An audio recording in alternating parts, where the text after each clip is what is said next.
So good morning guys. तो चलिए start करते हैं आज के यानी कि 14 सितंबर के इंपॉर्टेंट करंट अफेयर्स को। देखिए हमारा पहला प्रश्न क्या है। अभी हाल ही में इलेक्ट्रॉनिक बैंक गारंटी जारी करने वाला देश का पहला बैंक कौन सा बन गया है? तो आंसर होगा HDFC बैंक। तो भारत में सबसे बड़ा प्राइवेट सेक्टर बैंक है ये HDFC बैंक, जो अभी national e governance services limited के साथ इलेक्ट्रॉनिक बैंक गारंटी जारी करने वाला देश का पहला बैंक बन गया है।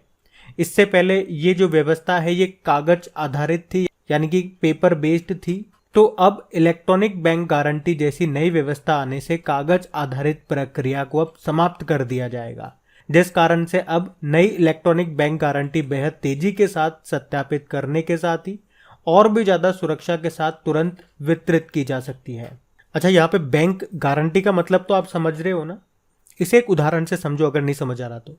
जैसे मान लो आपका एक कंप्यूटर का दुकान है, आप कंप्यूटर बेचते हो और मुझे 100 कंप्यूटर चाहिए और आज ही चाहिए, पर मेरे पास पैसे भी नहीं है। तो क्या आप मुझे कंप्यूटर दोगे क्या? नहीं। मैं कहूंगा भाई विश्वास नहीं है क्या, ये वो फलाना ढीकरा दे दो यार, आप कहोगे नहीं। पर अगर इस कंडीशन में बैंक वाले बीच में गारंटी ले लेते हैं मेरी कि हाँ यार दे दो यार, दे देंगे ये पैसे, और नहीं दिए तो मैं पैसे दूंगा, तो फिर इस कंडीशन में आप मुझे कंप्यूटर दे दोगे, क्योंकि मेरी तरफ से गारंटी किसने दे दी है? बैंक ने दे दी है। क्योंकि अगर मैं टाइम पे पैसा नहीं लौटाऊंगा तो फिर बैंक को लौटाना पड़ेगा। यही है बैंक गारंटी, जो अब इलेक्ट्रॉनिक हो गई है, यानी कि आप कह सकते हो ऑनलाइन हो गई है, डिजिटल हो गई है। अच्छा, HDFC बैंक की बात करते हैं। तो अभी क्रेडिट कार्ड मार्केट में टॉप पे HDFC बैंक की है, जबकि डेबिट कार्ड मार्केट में टॉप पे SBI चल रहा है। अभी HDFC बैंक ने केरल के कोझिकोड में पहला वुमेन ऑपरेटेड ब्रांच भी खोला था, और अभी HDFC बैंक ने ही विजिल आंटी कैंपेन भी शुरू किया था। उसके अलावा अभी इसने एक नई SMS बैंकिंग सुविधा भी शुरू की है अपने ग्राहकों के लिए। और अभी HDFC बैंक ने ही गुजरात में बैंक ऑन व्हील सेवा भी शुरू की थी। HDFC बैंक की स्थापना होती है 1994 में। मैनेजिंग डायरेक्टर इसके शशिधर जगदीशन है, मुंबई में हेडक्वार्टर है, और इसका टैगलाइन होता है वी अंडरस्टैंड योर वर्ल्ड। बाकी कोटक महिंद्रा बैंक अभी IT पोर्टल के साथ एकीकृत इंटीग्रेट होने वाला ये पहला बैंक बना था।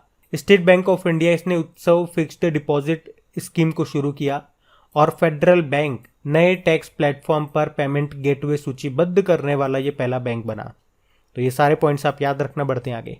फिर बताओ, अभी सितंबर 2022 में ही जिमैक्स 2022 जो एक्सरसाइज है ये इसका कौन सा संस्करण है? तो आंसर होगा छठा। जिमैक्स का मतलब हो गया Japan India maritime exercise. Bharat और जापान के बीच में ये एक नेवल एक्सरसाइज है। अभी 11 सितंबर 2022 को ये शुरू हुई, कहाँ पे? बंगाल की खाड़ी में। और इस बार ये इसका छठवां संस्करण है, और इसमें भारत की ओर से 3 स्वदेशी निर्मित जहाज हिस्सा ले रहे हैं। एक है सह्याद्री, एक है INS कदमत, और एक है कवरत्ती। अच्छा, वैसे जापान के साथ और कौन कौन सी एक्सरसाइज करते हैं हम?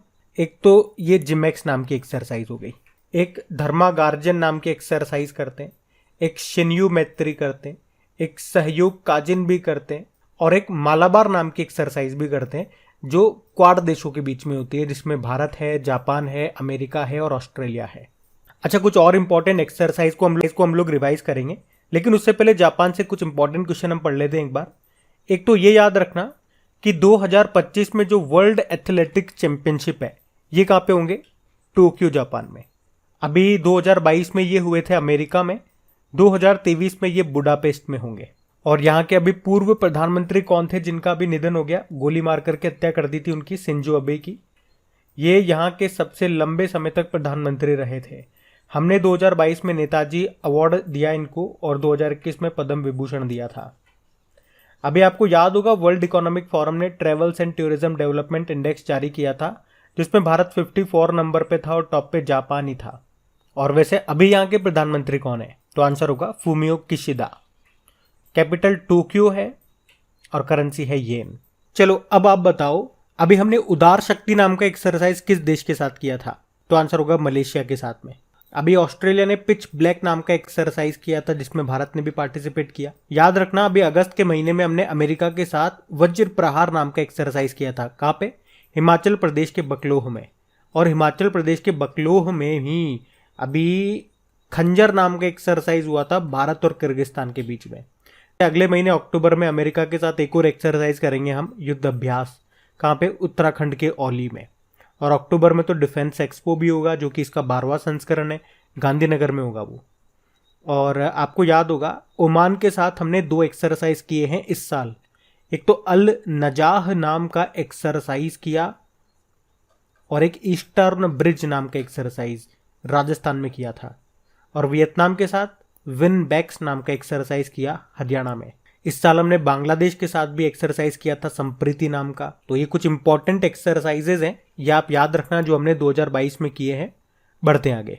चलो बताओ, अभी हाल ही में अखिल भारतीय आयुर्वेद संस्थान ने आयुर्वेद दिवस 2022 कार्यक्रम शुरू किया है। आपसे पूछ रहे हैं 2022 में ये आयुर्वेद दिवस हम कब मना रहे हैं, तो आंसर होगा 23 अक्टूबर को। तो अभी all India institute of Ayurveda ने आयुर्वेद कार्यक्रम 2022 को शुरू किया। तो 6 सप्ताह तक चलने वाला ये कार्यक्रम है, जो कि 23 अक्टूबर 2022 तक जारी रहेगा। तो आयुष मंत्रालय ये हर साल धन्वंतरी जयंती पर आयुर्वेद दिवस मनाता है, और इस साल ये 23 अक्टूबर को मनाया जाएगा। इस उत्सव की थीम क्या है? हर दिन हर घर आयुर्वेद। वैसे हमारे आयुष मंत्री कौन है? सर्बानंद सोनोवाल है। शिपिंग मंत्रालय भी इन्हीं के पास है, याद आ गया होगा आपको। चलो इसी बात पे एक प्रश्न का उत्तर दे दो कि आयुर्वेद को बढ़ावा देने के लिए किस राज्य ने देवारण्य योजना शुरू की थी, तो आंसर होगा मध्य प्रदेश ने। अभी आपको याद होगा यूके की संसद ने आयुर्वेद रत्न पुरस्कार दिया था। किसे दिया था बताओ, तो आंसर होगा तनुजा नेसारी को। और वर्ल्ड हेल्थ ऑर्गेनाइजेशन ने भारत में कहां पारंपरिक चिकित्सा केंद्र स्थापित किया? गुजरात के जामनगर में। ये सारे पॉइंट याद रखना। बढ़ते आगे। अच्छा फिर बताओ, अभी सितंबर 2022 में बेस्ट एक्टर का एमी अवार्ड जीतने वाले पहले एशियाई अभिनेता कौन बन गए, तो आंसर होगा ली जुंग जे। तो साउथ कोरियाई एक्टर हैं ये ली जुंग जे। उन्होंने 74वें 74th नंबर के प्राइम टाइम एमी अवार्ड्स में स्क्विड गेम शो में अपनी भूमिका के लिए ड्रामा सीरीज में बेस्ट लीड एक्टर का पुरस्कार जीता है, और इस तरह से वे ये अवार्ड जीतने वाले पहले एशियाई अभिनेता बन गए हैं। साथ ही वे पहले एक्टर हैं जिन्होंने अंग्रेजी के अलावा किसी दूसरी भाषा में भूमिका के लिए ये अवार्ड जीता है। अभी आपको बता दूं 12 सितंबर को लॉस एंजल्स अमेरिका में 74वें एमी पुरस्कारों का आयोजन किया गया, और इसमें आपको बता दूं सक्सेशन को best drama of the year नामित किया गया। आपको याद होगा अभी हम लोगों ने पढ़ा था, जो बराक ओबामा है अमेरिका के पूर्व प्रेसिडेंट, उनको ओवर ग्रेट नेशनल पार्क नाम की डॉक्यूमेंट्री में अपनी आवाज देने के लिए एमी अवार्ड मिला था, और इस तरह से वे दूसरे अमेरिकी राष्ट्रपति बने थे ये एमी पुरस्कार पाने वाले। अच्छा, एमी अवार्ड्स ये किस लिए दिए जाते हैं, ये किस क्षेत्र में दिए जाते हैं? तो टीवी प्रोग्राम्स के लिए दिया जाता है, इनको एक लाइन में याद रखो। जबकि ग्रैमी अवार्ड ये संगीत के क्षेत्र में दिया जाता है, ध्यान रखना ये। बढ़ते आगे। चलो फिर बताओ, अभी हाल ही में भारत में क्वांटम कंप्यूटिंग को आगे बढ़ाने के लिए किस आईआईटी ने आईबीएम के साथ समझौता किया, तो आंसर होगा आईआईटी मद्रास। तो आईआईटी मद्रास ने भारत में क्वांटम कंप्यूटिंग कौशल विकास और अनुसंधान को आगे बढ़ाने के लिए इंटरनेशनल बिजनेस मशीन यानी कि आईबीएम के साथ समझौता किया है। अच्छा, क्वांटम से एक प्रश्न याद आ रहा है मुझे, आपको भी याद होगा। कुछ समय पहले इसरो ने पहली बार 300 मीटर की दूरी पर फ्री स्पेस क्वांटम कम्युनिकेशन का सफल परीक्षण किया था। अच्छा बताओ, अभी सबसे तेज सबसे फास्टेस्ट सुपर कंप्यूटर किसका है और कौन सा है? तो पहले तो जापान का फुगाकू था, लेकिन अब कौन सा है? अमेरिका का फ्रंटियर है। आपको याद होगा आईबीएम ने साइबर हमलों को संबोधित करने के लिए कहां पर नए साइबर सुरक्षा हब का उद्घाटन किया था, तो आंसर होगा बंगलुरु। और आईबीएम फुल फॉर्म आपने देख लिया, इंटरनेशनल बिजनेस मशीन, स्थापना होती है 1911, हेडक्वार्टर न्यूयॉर्क, और सीईओ इसके अरविंद कृष्णा है। इसी का निकनेम क्या है? Big blue. बाकी देखो, अगर आईआईटी मद्रास की बात करते हैं तो आईआईटी मद्रास ने पहला स्वदेशी मोटर चलित व्हील चेयर बनाया था, जिसको नाम दिया था नियो बोल्ट। अभी आईआईटी मद्रास इसने भारत का पहला स्वदेशी पॉलीसेंट्रिक प्रोस्थेटिक घुटने का अनावरण भी किया था। और अभी आईआईटी मद्रास ने एक रोबोट भी बनाया है होमोसेप नाम से, जो क्या करेगा? सेप्टिक टैंक को साफ करने का काम करेगा। और आईआईटी दिल्ली की बात करें तो दुनिया का सबसे छोटा वेयरेबल एयर प्यूरिफायर इसने लॉन्च किया था, जिसका नाम है नासो 95। और आईआईटी रुड़की से अभी भूकंप एप्लीकेशन को लॉन्च करने वाला, आपको याद है पहला राज्य कौन सा बना था? उत्तराखंड। तो उस एप्लीकेशन को आईआईटी रुड़की ने ही बनाया है। आईआईटी रुड़की ने अभी किसान मोबाइल एप्लीकेशन को भी लॉन्च किया था।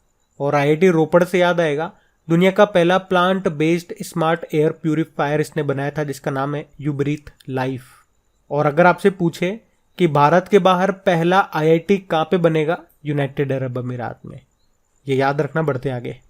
चलो बताओ, अभी सितंबर 2022 में जापान में भारत के अगले राजदूत एम्बेसडर कौन बने हैं? तो आंसर होगा सीबी जॉर्ज। तो अभी सीबी जॉर्ज को जापान में भारत का अगला राजदूत नियुक्त किया गया है। ये वर्तमान में कुवैत में भारत के राजदूत हैं, लेकिन अब ये जापान में भारत के राजदूत होंगे। और ये किनकी जगह लेंगे? संजय कुमार वर्मा की। क्योंकि संजय कुमार वर्मा ये अभी कनाडा में भारतीय उच्चायुक्त बन गए हैं।